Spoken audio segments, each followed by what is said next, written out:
Venus des départements des collines, de l'Atlantique, du littoral, du Mono, du Koufo, de l'Ouémé et du Plateau, ces chefs services affaires domaniales et environnement, conseillers techniques et juristes ont répondu présents à l'appel de Synergie paysanne. Un appel qui porte sur la mobilisation des acteurs des communes du Bénin autour du plaidoyer pour l'harmonisation des décrets d'application du Code foncier domanial. C'est un très bon atelier qui a motivé tous les chefs de service affaires domaniales. Il y a eu beaucoup d'engouement, ils ont posé beaucoup de questions. Vous savez que, en ce qui concerne le foncier, on ne finit jamais. C'est récemment qu'on a modifié le code foncier, on ne peut plus rien faire maintenant. Mais avec ces ateliers, ces échanges avec les CESAD, bon, ça va permettre aux gens de trouver quand même des moyens pour quand même utiliser le code. Ici à Boycon, dans la ville Carrefour, les participants ont mis en exergue les difficultés rencontrées dans l'application des décrets relatifs au code foncier au Bénin. En réalité, quand nous regardons tout le code, ce n'est pas contraignant en tant que tel. C'est parce que nous n'avons pas mis en place le préalable avant de pouvoir entrer dans le code. Comment identifier, comment repérer les gens par rapport à leur propriété en un temps record lorsque vous êtes dans votre bureau. C'est la grande difficulté et il faut mettre en place des systèmes et des organes qui vont vous permettre, qui seront des porte-parole et qui vont faire le travail et vous envoyer les documents pour que vous puissiez valider. On a donné l'exemple que quelqu'un qui a payé une parcelle à 200 000, 1% ça fait combien? 2 000. Dans les 2 000 là, ils vont payer timbre dedans et faire l'enquête. Celle à laquelle moi je suis beaucoup plus confronté, c'est une certaine contradiction qui a été observée au niveau de l'arrêté interministériel fixant les conditions minimales pour les lotissements et les remembrements en République du Bénin.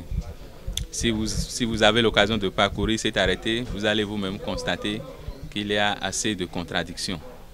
D'abord, à partir de l'autorisation de l'AIF qui doit conduire le processus et les préalables à l'autorisation de l'AIF.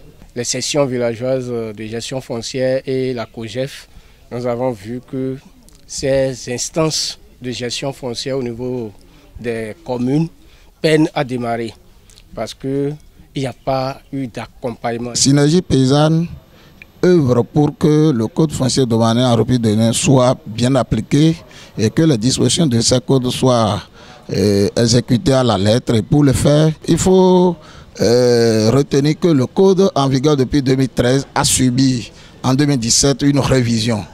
Et si tel est le cas, il faut réadapter maintenant les décrets d'application à la nouvelle loi de 2017. 2 ans après la loi modificative de 2017, les acteurs qui sont toujours dans l'application ont constaté qu'il y a un certain nombre de choses qui manquent.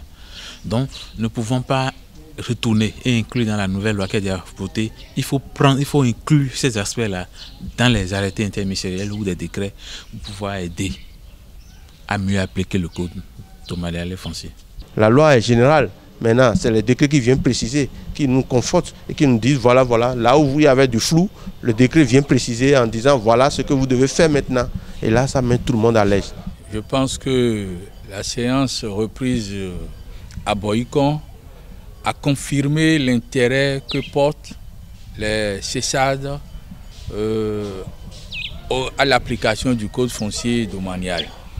Nous avons vu la participation aussi a été très grande et ils ont soulevé des préoccupations qui nécessitent une analyse qui présente certaines pertinences.